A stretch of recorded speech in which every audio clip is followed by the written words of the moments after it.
다가오는 6월 29일 토요일 머니네버슬립이 오프라인 강의를 준비했습니다. 미국 주식의 기본기를 배울 수 있는 클래스와 핵심 ETF 활용법을 배울 수 있는 클래스까지 주린이 분들을 위한 알찬 원데이 클래스가 열릴 예정이니까요. 궁금하신 분들은 더보기란을 참고해 주시면 감사하겠습니다.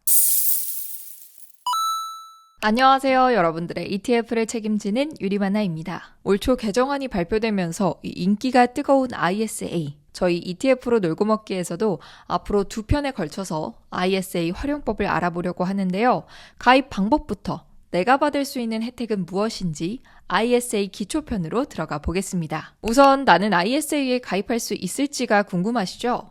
ISA에 가입하기 위해서는 2가지 조건을 충족해야 합니다. 첫 번째로는 대한민국에 거주 중인 만 19세 이상 성인 또는 직전 연도 근로소득이 있는 만 15세에서 19세 성인이라면 누구나 가입 자격은 충족한다고 보실 수 있습니다. 외국에 거주 중이신 분들은 가입이 어렵고요.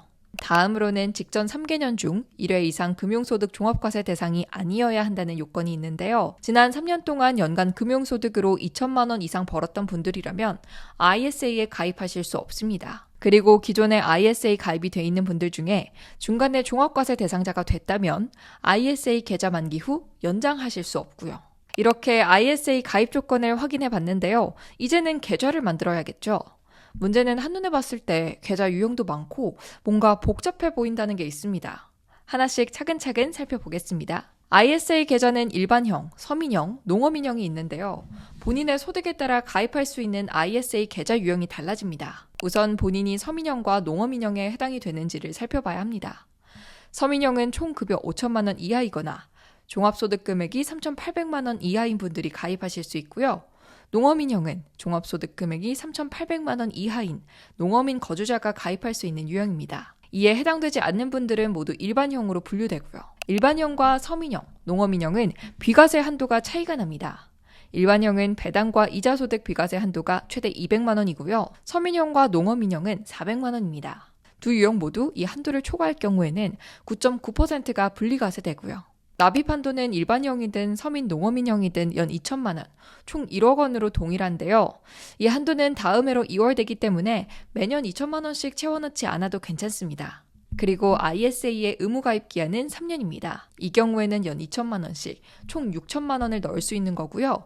이 기한보다 만기를 길게 설정해 5년 이상 유지할 경우에는 1억 원까지 납입할 수 있습니다. 이해를 돕기 위해서 간단한 예시를 통해서 살펴볼게요. A가 ISA 일반형 계좌에 4천만 원을 투자해서 배당 수익으로 300만 원을 벌었습니다. 일반형의 비과세 한도는 200만 원이니 수익금 300만 원 중 200만 원에 대해서는 세금을 낼 필요가 없겠죠. 나머지 100만 원은 세금을 내야 하잖아요. 일반적으로 배당 수익은 지방소득세를 포함해서 15.4%가 과세됩니다. 하지만 ISA 계좌로 배당을 받으면 9.9% 분리과세 되기 때문에 낼 세금이 줄어들죠. 일반 계좌였다면 300만 원에 15.4%인 46만 2천 원의 배당소득세를 내야 하는데요. ISA 계좌로 투자한다면 어떨까요? 100만 원에 9.9%인 9만 9천 원만 내면 됩니다. 절세 혜택이 쏠쏠하죠? 비과세 한도가 너무 낮은 것처럼 보여도 이 분리과세 혜택 덕분에 세금을 5.5%포인트 덜 낼 수 있다는 점이 굉장히 매력적입니다. 게다가 비과세 한도는 제한금액에서 과세되기 때문에 내야 하는 세금이 더 크게 줄어들죠. 여기에 하나 더.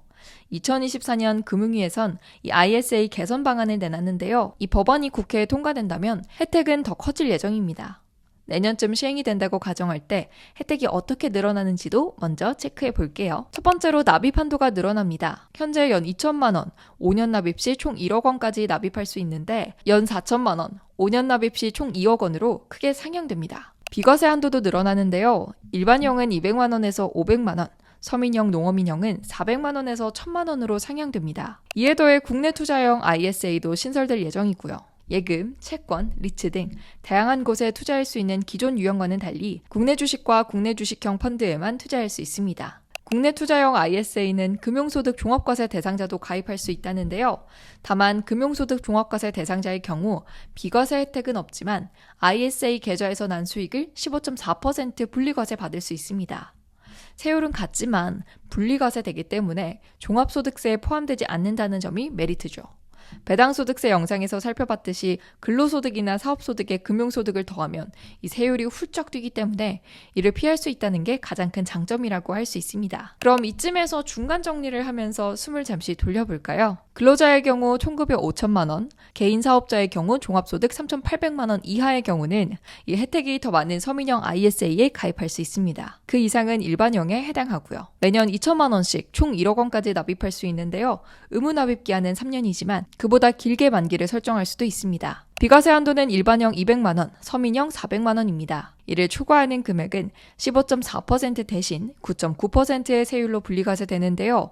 이 금액은 종합소득 누진세율 산정에도 포함되지 않습니다. 2024년 개정안이 통과되면 비과세 한도와 납입 한도가 상향됐고 금융소득 종합과세 대상자도 가입이 가능한 ISA 계좌가 신설될 예정입니다. 본인이 서민형 기준을 충족한다면 어떻게 가입하면 될까요? 우선 국세청 홈택스에서 소득 확인 증명서를 발급받으셔야 합니다. 여기서 발급번호를 기억해 두시고요. 비대면으로 가입하시는 경우에는 먼저 일반형으로 가입한 뒤 서민형으로 전환하셔야 합니다. 금융사 고객센터에 전화를 걸어서 소득 확인 증명서 발급번호를 불러주시고 확인 절차가 끝나면 서민형으로 전환하실 수 있습니다. 금융사별로 팩스를 보내거나 영업점에 방문해야 하는 경우도 있으니 가입하실 금융사의 절차를 확인해 두시는 것도 도움되실 것 같습니다. 그리고 여기서 끝이 아닌데요. ISA 계좌를 어떻게 운용할 것인지를 선택해야 합니다. ISA 계좌에는 일임형, 신탁형, 중개형이 있습니다. 일임형은 전문가에게 운용을 맡기는 유형입니다. 가입하는 금융사에서 제공하는 모델 포트폴리오 중 자산 종류와 비중 등을 고려해서 마음에 드는 포트폴리오를 하나 선택하시면 되죠. 직접 어디에 투자할지 고민할 필요가 없다는 장점이 있지만 아무래도 수수료가 조금 나가죠. 포트폴리오별로 수수료는 0.1%대에서 0.8% 이상까지 다양합니다. 운용 수익률을 잘 확인해서 선택하셔야 수수료가 아깝지 않을 것 같고요. 신탁형과 중개형은 투자자가 원하는 상품과 수량을 선택하는 유형입니다. 다만 신탁형은 투자자가 직접 ISA 계좌를 통해 매매하는 게 아니라 가입한 금융사에게 지시를 내려서 포트폴리오를 관리하는 건데요. 중간에 금융사가 껴서 관리하기 때문에 추가로 신탁 수수료도 0.2% 내외로 붙게 됩니다. 그럼 품은 품대로 들고 수수료도 더 내는데 왜 신탁형이 따로 있냐고 생각하실 수도 있는데요. 신탁형은 중개형과 달리 예금을 넣을 수 있다는 차이가 있습니다. 다른 투자는 어렵고 예금이자에 붙는 세금을 피하고 싶으신 분들이 많이 선택하실 겁니다. 실제로 가입자 현황을 보면 신탁형은 예금 비중이 95%나 돼요. 마지막으로 이 영상을 보는 분들이라면 대부분 중개형에 관심이 많으실 건데요. 중개형은 신탁형과 달리 채권, 국내 주식에 투자하실 수 있습니다. 주식과 ETF 매매 수수료를 빼면 ISA 계좌 자체에 붙는 수수료도 없고요. ISA 계좌 가입 시 주식, ETF 매매 수수료를 0.0004에서 0.0005% 정도로 평생 고정해주는 이벤트를 진행하는 증권사도 많습니다. 이제 어떤 ISA 계좌를 가입하면 되는지 마음이 조금 정해지셨겠죠? 그럼 ISA 계좌를 왜 만들어야 하나? 어떤 혜택을 받을 수 있을까? 혜택만 간단하게 정리해 보겠습니다. 첫 번째로 비과세, 분리과세가 있습니다. ISA 계좌를 사용하면 배당소득세를 훌쩍 낮출 수 있습니다. 200만 원에서 400만 원까지 비과세 될 뿐만 아니라 초과분도 ISA 계좌로 투자한 금액은 분리과세 되기 때문에 15.4% 대신 9.9%만 내면 됩니다. 앞서 살펴봤듯이 일반 계좌로 투자했다면 46만 2천 원을 내야 할 것을 9만 9천 원까지 낮출 수 있었죠. 두 번째로는 손익통산이 있습니다. 손해와 이익을 합쳐서 계산한다는 뜻인데요. 투자하다 보면 여기서는 수익이 나는데 다른 데서는 원금이 까질 때가 있죠. 이 둘을 합치면 총 금액으로는 손해를 보는데 수익이 난 데서 세금을 또 떼면 아깝잖아요.